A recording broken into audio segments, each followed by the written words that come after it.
Keto diet বেশ কিছুদিন ধরেই দেশে বিদেশে কিটো ডায়েটের জয় জয়কার। যারা দ্রুত ওজন কমাতে চাইছেন বা মেদভুঁড়ি থেকে মুক্তি পেতে চাইছেন তারা কিটো ডায়েটের প্রতি আগ্রহী হয়ে উঠছেন। কিন্তু এই কিটো ডায়েট আসলে কি, কিভাবে এটি ওজন কমাতে সাহায্য করে, আর এর ভালো মন্দ দিকগুলোই বা কি, পুরোটা না জেনে বুঝেই সবাই ঝাঁপিয়ে পড়ছেন এর দিকে। আসুন জেনে নেই আজ কিটো ডায়েট সম্পর্কে। আমাদের প্রতিদিনের এনার্জি বা শক্তি মূলত আসে কার্বোহাইড্রেট থেকে, অর্থাৎ শর্করা থেকে। শর্করা ভেঙে গ্লুকোজ হয়, সেই গ্লুকোজ কোষে কোষে প্রবেশ করে ক্রেবস চক্রের মাধ্যমে, এবং যেখান থেকে এটিপি তৈরি করে, অর্থাৎ শক্তি তৈরির যে চক্র বা সাইকেল আছে শ্বসনের, যেখান থেকে কোষের খাদ্য ভেঙে শক্তি তৈরি হয়, সেই শ্বসনের ক্রেবস চক্রের মাধ্যমে এটিপি অর্থাৎ এডেনোসিন ট্রাইফসফেট তৈরি হয় এই গ্লুকোজ ভেঙে, এবং এই এটিপি থেকেই আমাদের ব্যবহারিক এবং দেহের সমস্ত শক্তি কিন্তু আমরা পাই। অর্থাৎ এই এটিপি হচ্ছে আমাদের জীবনের জ্বালানি বা ফুয়েল, অর্থাৎ বায়োফুয়েল, যা দিয়ে আমাদের জীবন চলে। কিটো ডায়েটে এই ব্যাপারটিকে উল্টে দেওয়া হয়। কিটো ডায়েটে জ্বালানি বা ফুয়েলের উৎস হিসেবে শর্করা নয়, দেহে সঞ্চিত ফ্যাট বা চর্বিকে ব্যবহার করে। ফ্যাট ক্রেবস চক্রে প্রবেশ করে না, এটি যকৃতে ভেঙে ফ্রি ফ্যাটি অ্যাসিড তৈরি করে, কিন্তু একটা বড় অংশ কিটো অ্যাসিডে রূপান্তরিত হয়। একে বলে কিটোজেনেসিস বা লাইপোলাইসিস। তিন ধরনের কিটোন আছে শরীরে: এসিটোন, এসিটোএসিটিক অ্যাসিড আর বিটা হাইড্রক্সি বিউটারিক অ্যাসিড। এই তিনটি শক্তিশালী অ্যাসিড বা অম্ল। কিটো ডায়েট যারা করেন তাদের শরীরে ফ্যাট ভাঙতে থাকে আর তৈরি হতে থাকে প্রচুর কিটো অ্যাসিড, ফলে দ্রুত ওজন কমতে থাকে শরীরের চর্বি। এখন দেখা যাক কিভাবে এই কিটো ডায়েট করতে হয়। কিটো ডায়েটে খাদ্য তালিকা থেকে শর্করা বা কার্বোহাইড্রেট অর্থাৎ কার্বসকে প্রায় বাদ দেওয়া হয়। প্রোটিন বা আমিষ মাঝারি মাত্রায় খাওয়া যায়, আর এই ডায়েটে ফ্যাট বা চর্বি জাতীয় উপাদান বেশি করে খেতে বলা হয়।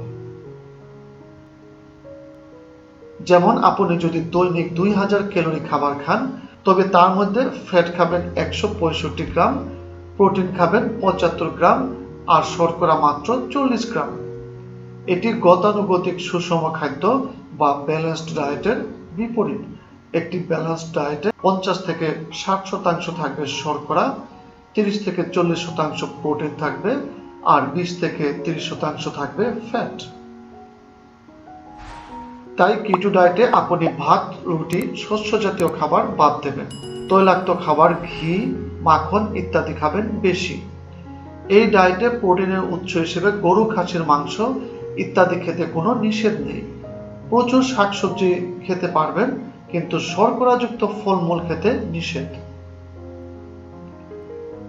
নানা ধরনের কিটো ডায়েট প্রচলিত আছে আমাদের মধ্যে, যেমন এটকনিস ডায়েট, পেলিও ডায়েট বা সাউথ বিচ ডায়েট। সবকটির মূল মন্ত্র একই: শর্করা বাদ দাও আর বেশি করে ফ্যাট খাও। এখন দেখা যাক এতে লাভ ক্ষতি কি হতে পারে। যেহেতু কিটো ডায়েট করলে শরীর শক্তির উৎস হিসেবে ফ্যাট ভাঙতে বাধ্য হয়, সেজন্য এতে দ্রুত ওজন কমে যায়। শর্করা না খাওয়ার কারণে ইনসুলিন নিঃসরণের প্রয়োজন হয় না। অগ্ন্যাশয় বা প্যানক্রিয়াস ইনসুলিন তৈরি কমিয়ে দেয়। রক্তে গ্লুকোজ কমতে থাকে, ডায়াবেটিস নিয়ন্ত্রণ সহজ হয়। যকৃতে সঞ্চিত চর্বি ভাঙতে থাকে, লিভারের ফ্যাট কমে যায়। আপাত দৃষ্টিতে কিটো ডায়েটের এই সব সুফল আমাদের আনন্দিত করে তোলে, কিন্তু বিজ্ঞানীদের প্রশ্ন, শারীরবৃত্তীয় প্রক্রিয়াকে বিপরীতমুখী ঠেলে দেওয়ার এই প্রবণতা কি দীর্ঘমেয়াদে কোনো ক্ষতি ডেকে আনে? হার্ভার্ড মেডিকেল স্কুলের গবেষকরা বলেছেন, কিটোজেনিক ডায়েটের বেশ কিছু ঝুঁকি আছে। প্রথম কথা, এতে প্রচুর সম্পৃক্ত চর্বি বা স্যাচুরেটেড ফ্যাট খেতে বলা হয়, যা রক্তে এলডিএল বা ক্ষতিকর কোলেস্টেরল বাড়ায়। এলডিএল বেড়ে গেলে হার্ট অ্যাটাকের ঝুঁকি বাড়ে, যাদের আগে থেকে ডায়াবেটিস, উচ্চ রক্তচাপ বা হৃদরোগ আছে তাদের জন্য এটি ঝুঁকিপূর্ণ। স্বাভাবিক মাত্রার চেয়ে বেশি প্রোটিন গ্রহণ করলে কিডনির উপর বাড়তি চাপ পড়ে। একজন পূর্ণবয়স্ক পুরুষের 56 গ্রাম আর একজন পূর্ণবয়স্ক নারীর 46 গ্রাম প্রোটিন খাওয়ার কথা। কিটো ডায়েটে এর চেয়ে অনেক বেশি প্রোটিন খেতে হয়। এটি কিডনির উপর বিরূপ প্রতিক্রিয়া ফেলতে পারে। তৃতীয়ত, নানা ধরনের শস্য আর ফলমূল নিষেধ থাকার কারণে শরীরে ভিটামিন ও খনিজের অভাব দেখা দেয়। এতে অপুষ্টি হতে পারে। আঁশ বা ফাইবার কম খাওয়ার কারণে কোষ্ঠকাঠিন্য হয়, ক্যান্সারের ঝুঁকি বাড়ে। চতুর্থত, আমাদের মস্তিষ্কের একমাত্র জ্বালানি বা ফুয়েল হলো গ্লুকোজ।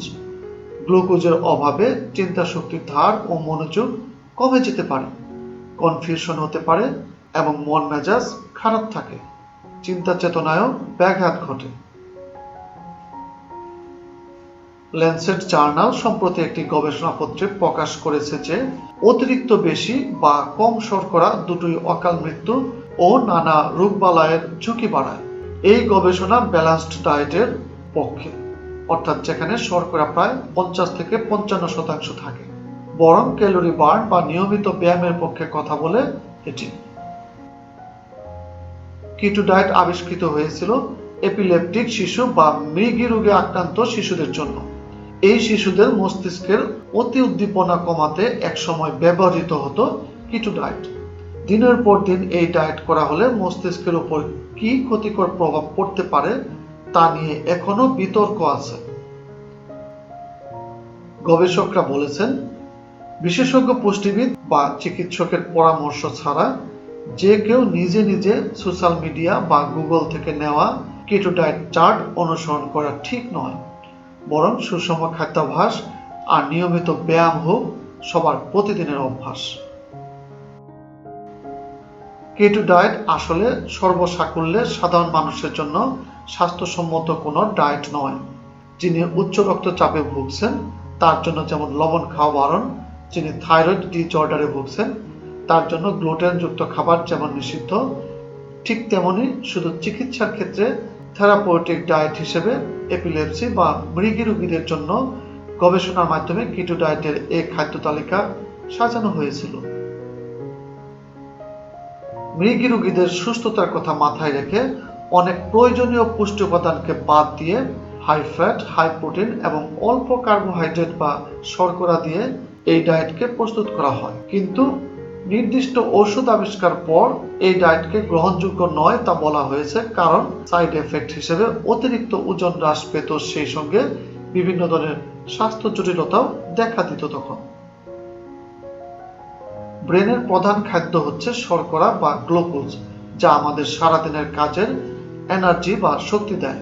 এই শর্করাকে না বলে যখন আপনি চর্বিকে মাত্রাতিরিক্ত খেয়ে যাচ্ছেন, তখন শর্করার প্রয়োজন মেটাতে অতিরিক্ত চর্বিকে পুড়িয়ে শরীরের স্বাভাবিক মেটাবলিজম বা বিপাকের বিরুদ্ধে কাজ করে হয়তো অল্প সময়ের মধ্যে আপনার শরীরের জমে থাকা চর্বিকে ভেঙে ওজন কমিয়ে দিচ্ছে।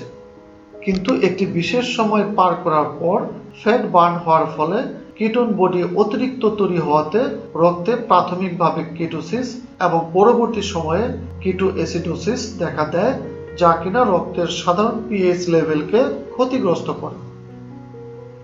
কিটো ডায়েট শুরুর প্রথম 2-3 সপ্তাহ ঝুঁকি কম হলেও দীর্ঘমেয়াদী কিটো পালনে মাথা ঘোরানো, মাথা ব্যথা, শরীর কাঁপা, বুক ধড়ফড় করা, বমি বমি ভাবসহ কাজে অমনোযোগী হওয়া, সবকিছু ভুলে যাওয়ার প্রবণতা বেড়ে যায়, সিদ্ধান্ত নেওয়ার ক্ষমতা হ্রাস পায়, মেজাজ খিটখিটে বা হঠাৎ রেগে যাওয়া, সারাদিন পানির পিপাসা পাওয়া সহ ইত্যাদি লক্ষণ দেখা দিতে শুরু করে।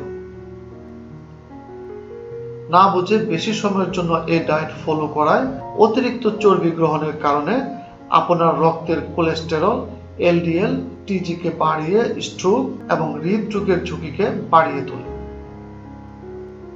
অন্যদিকে অধিক চর্বি বা প্রোটিন গ্রহণের কারণে একদিকে ডায়রিয়া, অপর প্রান্তে এই ডায়েটে ফাইবারের পরিমাণ কম থাকায় কোষ্ঠকাঠিন্য পর্যন্ত দেখা দিতে পারে। এছাড়া যারা ফ্যাটি লিভারে আক্রান্ত তাদের লিভারকে আরো দুর্বল করার পাশাপাশি পিত্তথলিতে পাথর, প্যানক্রিয়াস বা অগ্ন্যাশয়ের জটিলতা, হজম শক্তি কমে যাওয়া, ত্বকের উজ্জ্বলতা নষ্ট হয়ে যাওয়া, চুল পড়ে যাওয়ার মতো সমস্যা তৈরি হয়। পাশাপাশি যারা গর্ভবতী, দুগ্ধদানকারী মা, হরমোনাল ইমব্যালেন্স আছে, আর্থ্রাইটিসে ভুগছেন, তারা যদি এই ডায়েট ফলো করেন অত্যন্ত ঝুঁকির সম্মুখীন হবেন। না বুঝে এই ডায়েট শুরু করলে অনেক মেয়েদের ক্ষেত্রে মেন্স বা ঋতুস্রাবের সমস্যা হয় এবং পরবর্তী সময়ে রিপ্রোডাক্টিভ সিস্টেম অর্থাৎ প্রজনন তন্ত্র সহ বাচ্চা ধারণ ক্ষমতাও ঝুঁকির সম্মুখীন হতে পারে। নানা রকম পুষ্টি উপাদানের অভাবে রোগ প্রতিরোধ ক্ষমতার ব্যাঘাত সৃষ্টি হয়, অন্যান্য রোগও দেখা দিতে পারে। কিডনি রোগী যারা, তাদের একটি নির্দিষ্ট পরিমাণ প্রোটিনের বেশি খেতে নিষেধ করা হয়। সেই প্রোটিন জাতীয় খাবার যখন একজন সুস্থ ব্যক্তির শরীরের চাহিদার চাইতেও বেশি গ্রহণ করছেন, তখন তার কিডনিতে চাপ পড়ে যায়। দীর্ঘ সময় এ চাপ নিতে না পেরে কিডনিতে পাথর হওয়া সহ কিডনি বিকল পর্যন্ত হয়ে যেতে পারে। এই ডায়েটের পরিণতি না জেনে শর্করাকে কমানোর কারণে অনেক ডায়াবেটিস রোগী তাৎক্ষণিক উপকার পেয়ে ডায়াবেটিসের ওষুধ বন্ধ করে দেন এবং একটি নির্দিষ্ট সময় পর পর শরীরের স্বাভাবিক মেটাবলিজম বা বিপাকে ব্যাঘাত ঘটার কারণে রোগীকে মারাত্মক অসুস্থ হয়ে কিটো অ্যাসিডোসিস নিয়ে আইসিইউ পর্যন্ত যেতে হতে পারে। বর্তমানে কিটো ডায়েটের দ্বারা ওজন কমানোর যে প্রচলন শুরু হয়েছে, তার সঙ্গে বাস্তবিক ক্লিনিক্যাল প্রয়োগের কোনো সামঞ্জস্যতা নেই। কিটো ডায়েটের ফলে প্রাথমিকভাবে ওজন কমে গেলেও পরবর্তী সময়ে এই ডায়েট ছেড়ে দিলে তার থেকে আরো বেশি ওজন বৃদ্ধি ঘটে। কোনো গবেষণায় এখন পর্যন্ত আবিষ্কৃত হয়নি কি পরিমাণ সময় এই ডায়েট অনুসরণ করা নিরাপদ। তাই ডাক্তার বা পুষ্টিবিদের পরামর্শ ছাড়া শুধু ফেসবুক আর ইউটিউবের কয়েকটি ভিডিওর উপর ভিত্তি করে কিটো ডায়েটকে অনুসরণ না করে আপনার শরীরের চাহিদার উপর ভিত্তি করে পুষ্টি উপাদান সমৃদ্ধ সুষম খাদ্যাভ্যাস ও পাশাপাশি হাঁটা ও ব্যায়ামের অভ্যাস গড়ে তুলুন শরীরকে নিয়ন্ত্রণে রাখতে।